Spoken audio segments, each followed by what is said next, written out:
Hemen hirugarren urte uste dela, lehen garai baten beti San Jose inguruan edo jotzen genuen kontzertua Euskal Herri plazan. Guk banda bezala gutxi gora bera hilero egiten dugu kontzertu bat, dianak eta kalejirak eta aparte, eta beti San Jose inguruan urte mordo batean mintzak jo genuen Euskal Herri plazan hango zarren egoitzan.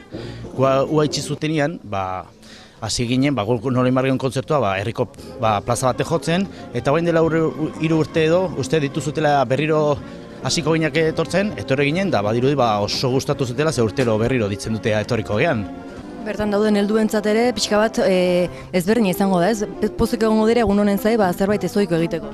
Claro, nik ez dakit hemen urtean zehar bestela kontzertu asko egiten diran.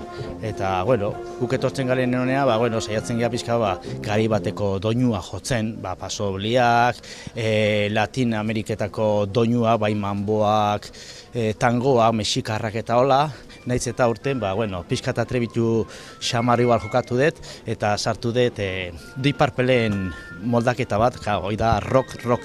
Nahiz eta taldea berez, guain dela 40 urtekoa izango da. Hointzako batzuk ezautuko dute, pentsatzen dut, aber nola hartzen duten. Beti bezala txisturarekin lotuta etorri zarete. Claro, txisturarentzako lekuitxiak leku egokia dia jotzeko. Bestela jotzen dugunean triangulo, Berdura plazan eta beraientzako, baina lekuitxitan jotzen dugunean, beraiek ere oso gustatu etortzen dira.